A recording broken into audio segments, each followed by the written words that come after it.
like the guy you mentioned, I mean, when you talk about humans' needs, human desires, there's a level of their desires, right? So higher and I'll say more fundamental, basic. So this is a kind of, erectile dysfunction, erectile function is a kind of fundamental and basic function. Let's say honor and, kind of, enlightenment, those are higher, level of the, desires. So have you seen a patient like that or?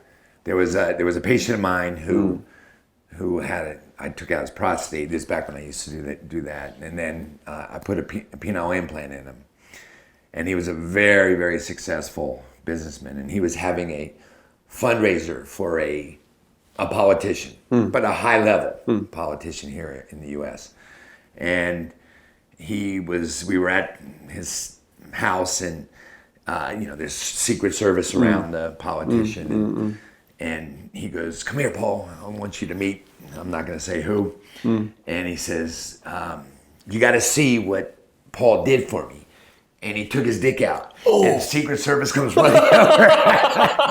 And they're gathered around him because they don't want anybody taking pictures of this big money guy with his dick out in front of this big politician. Oh.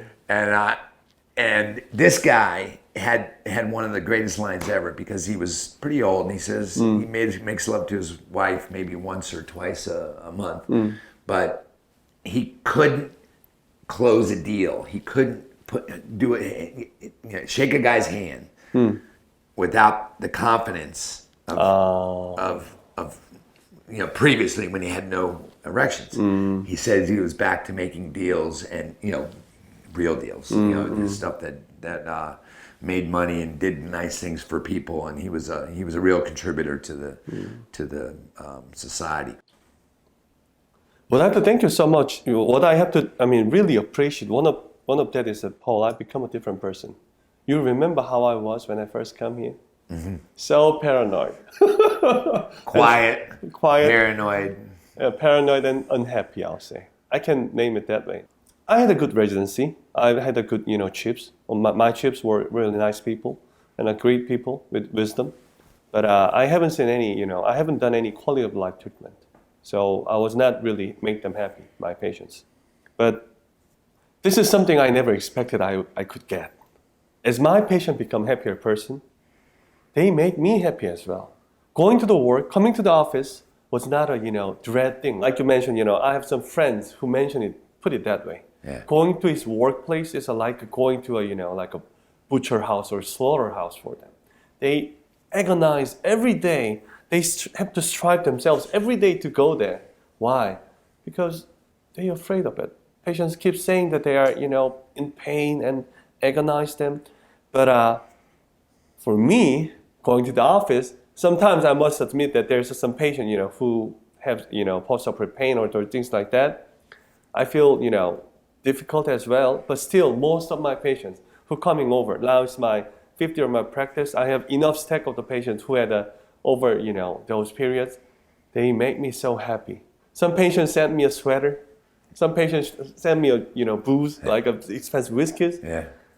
That kind of thing really changed my life. It's blowing my mind, How can a patient my patients are all cash patients. They pay the loads of money to get the surgery. Even so, they say to me, thank you so much. You changed my life. You made my wife happy, those things, It's just it's a great joy. And what's interesting was my staffs, they are a happy person as well. Mm-hmm. They don't have to deal with, nasty, those, struggles with, arguments with the patient.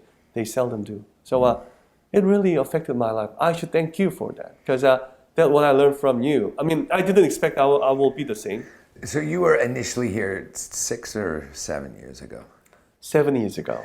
So now, thousands of implants later, and you've done thousands of implants since then, you are 1,000 times happier. You learned from all of us, but it was those thousands of implants. I'm just speculating. It's gotten to the point where you like going to your office and you like seeing your patients, and you're maybe one day you'll buy yourself some pointed toe boots. So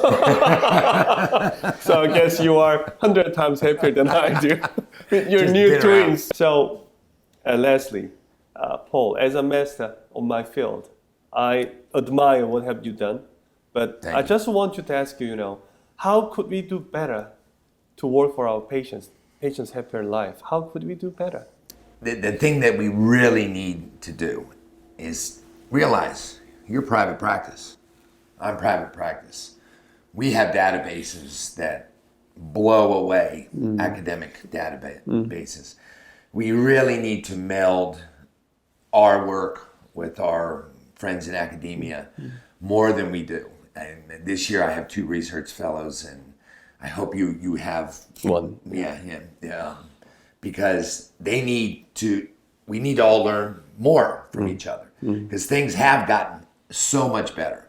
I mean, I started 20 years ago doing this stuff, and what we used to do, you would just be appalled. And what we do now, I think we can still hone our craft, and what we need to do is get the private and the academics, and we got to meld our databases. And I was joking about being cocky, but we need to get everybody less hubris and more congenial, so that we can work together, get those numbers, and do better for our patients. Even though we're close, we're really close to that, to only having 2 or 3% of patients that are not thrilled. I agree.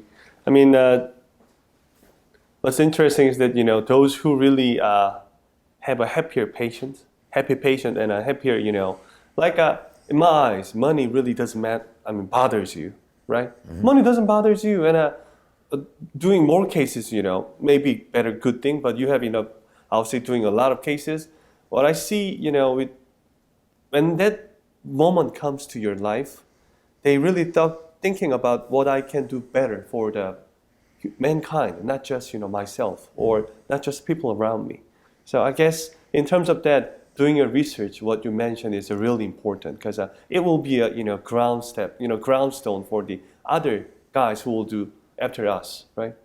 And please do some more researches so that we can help. I need to have my research fellows learn Korean. That's what I need to do. I'm so impressed with your English and everybody that works with you.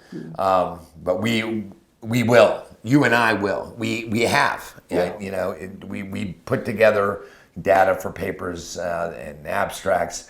We got to publish more, and we have to take our private data and plug it into the mainstream so that we can do more for everybody. Again, it was so nice and great. Moment of the wisdom with you, because I learned a lot of things from you. And even though we are remote, like we have a Pacific Ocean between us, 3,000 miles, 5,000 miles away.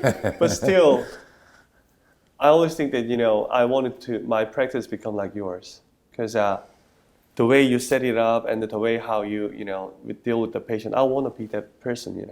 You are. No, I'm not. You are. Not even close. You are.